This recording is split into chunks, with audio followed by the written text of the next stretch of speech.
Can I get the latest team news, injury news? I guess we can update on Mudryk.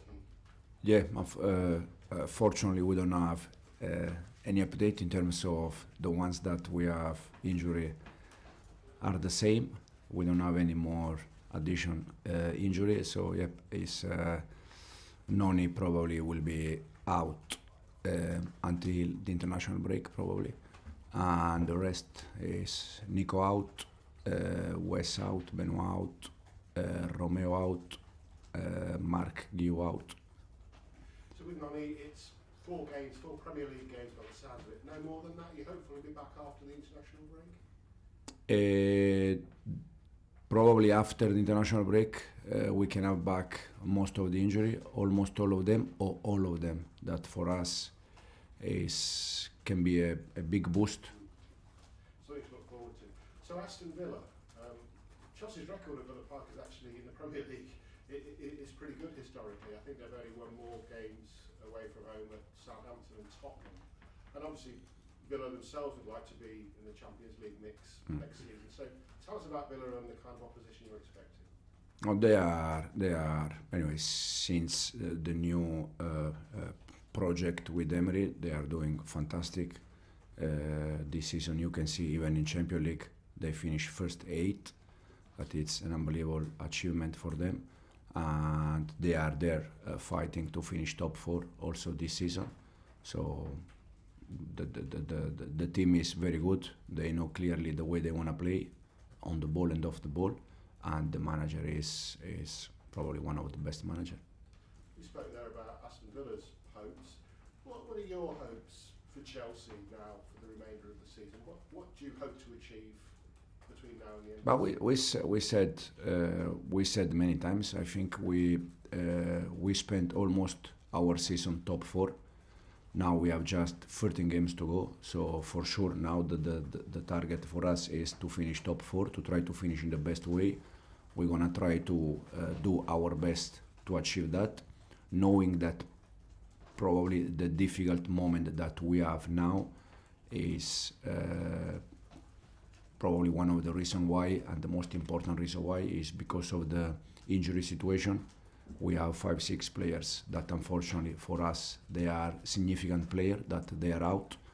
I was watching 2 days ago the first game against Villa, and unfortunately we have from that game 5 players probably that they are out. Wes, Noni, Nico, Romeo. So the team changed completely, and it's something that this season happened almost with many clubs. Arsenal had injury, City had injury, and we're gonna try our best to win games also with the amount of injury we have. You say aim to finish in the top 4. You sit there looking like you believe that you can finish in the top 4. You seem quite optimistic. But I've been always clear since day one. I'm not here to. And I said already this a few times, I'm not here to survive. I'm here to win games. I'm here to bring this club to fight for titles. And I said this already many times. The problem is that when you win games, you look humble. And when you don't win game, you look like lack of ambition. Since day one, I joined this club, and my intention is to win games, to win titles, and to bring this club where this club deserves to be. Okay, I said this since day one, and if you review all my press conference, I always repeat the same. The problem is, as I said, when you win, you look humble. When you don't win, you look like a lack of ambition. I'm ambitious, the club is ambitious, we have the same manager, same players, and same sport director, same owners than 2 months ago when we were second in the league. So nothing changed. The only thing changed is that unfortunately we are dealing with many injury, and this affects a little bit the level of the team. One of the club directors agrees with you. Jonathan Goldstein has been speaking this week. He says that you will 100% be here as the head coach at the end of the season, and that you're doing a good job. Is it nice to hear those words? Yeah, it's nice. I really appreciate, to be honest, the relation with the club since we start in a better moment in terms of results, and in a worst moment in terms of results is now, they always support me. The sport director, the owner, all the club, to be honest. Just a final one from me. Similar hairstyle to you now, Robert Sanchez. He's shaved all his hair off. Yeah. You said that taking him away from being first choice is a chance for him to kind of, mentally to help him as well. Is that a sign of his determination, do you think, or is it not really relevant? I don't know, to be honest. I said to him, if you want to play again, you have to do the same hair than mine. So that's why. I don't know. No, it's his choice. Probably it's a question for him. I don't know. Thank you. Thanks, Gary. Soraya. Morning. You spoke about this in pre-season, the team needing to know when to drop at the right time. There's been a few moments against City and Brighton when there's a lack of pressure on the ball. The line still remained high. Was that an in-game plan, or are the players still adjusting and learning when to drop? No, against City was not a game plan at all. Against Brighton probably was the dynamic of the game, because we spent almost our game in the opposite side, unfortunately without create many chances. But when you play there, the defensive line is higher because you are playing in the opposite side, and something you can concede in behind. And when you have your full team available, you're very clearly more physical. You've got Aston Villa next, very physical team. Recently in Chelsea games though, the winning of enough duels, winning second balls, it's been a bit more of an issue. How do you solve this with the current fit players that you have? Because I feel like that physicality of winning those second balls is key to how you want to play. Absolutely. It's an important part. As I said 2 minutes ago, reviewing the first game we play against them, we said many times with probably more physically player like Wes, Romeo, even Nico, that we said many times that off the ball is working very hard, and this is the reason why probably in this moment we struggle a little bit in terms of results. As I said, for us it's a big boost because after the international break probably we have all of them, but before the international break we have games to play, games to win, and we're gonna try to win the games. You've mentioned numerous times that sometimes the players like Nico and Noni, even if they're frustrating when they're playing, when they're not playing, you see how much they impact this team. Now the Noni injury, we've seen George came on, he impacted as a sub, he was at the back post, he was running in behind. But is he actually ready? Of course, you kind of have to use him at the moment, but is he ready to play Premier League games? Yeah, he's for sure it's a young one. He's not probably is not ready 100%, but because of the amount of injury we have, we need to use the ones that we have. And Tai is a young profile, is doing well, and because in some moment we don't have also different option, we need to give him chance, and hopefully we can give him more chances, and he can help us. Perfect, thank you. Thanks, Soraya. Simon. Enzo, what's the mood been like in training this week? I mean, you sort of talk about belief in reaching the top four, but do the players still believe it? Because the mood, just sort of judging by their performance, for example, Malo Gusto said after the Brighton game that they wanted it more than Chelsea. Just sort of seems to be, and sort of players telling each other during games. Is the team spirit still as strong as it used to be?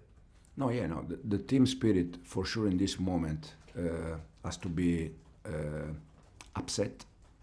In terms of they have to be upset, we are upset because we are not happy with the results we have in this moment.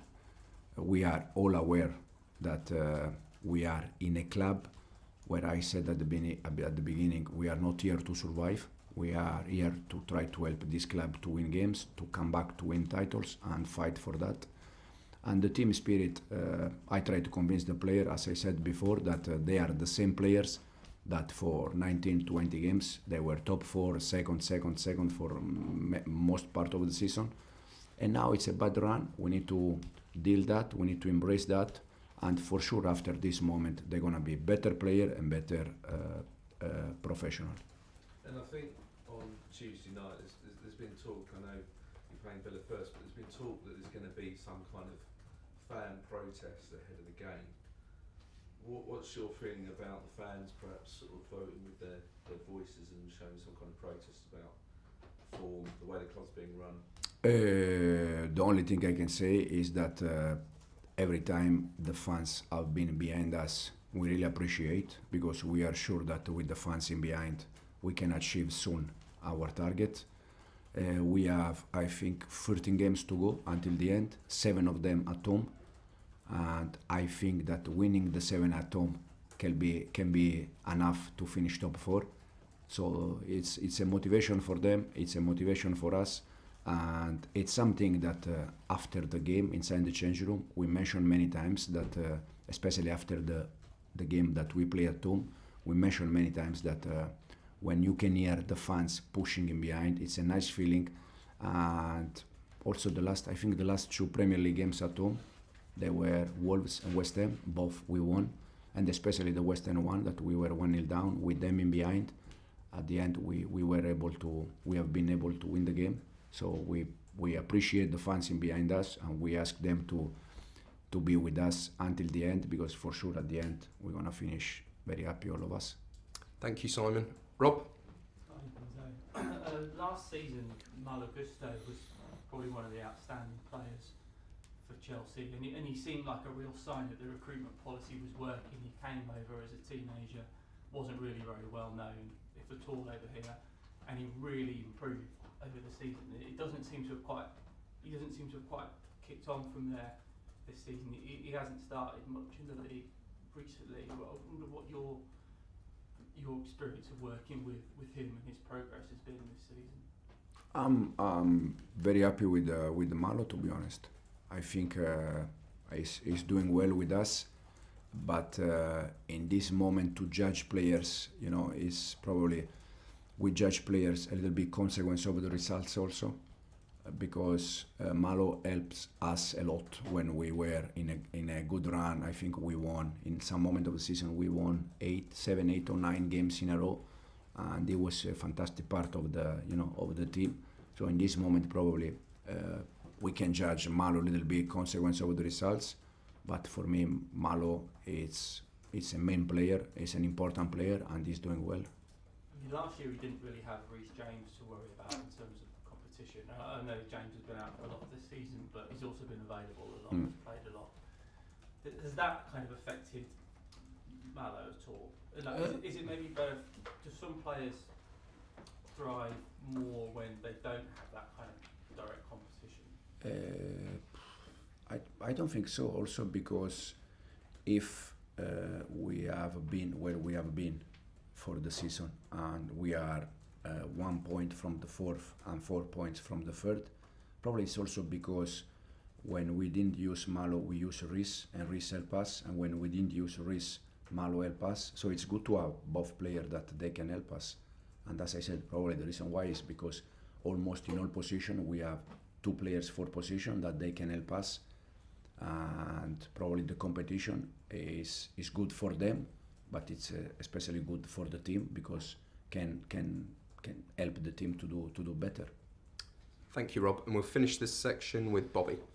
Hi, Enzo. Just wanted to check if there's any update on Mykhailo Mudryk at all. No, I don't think so. No.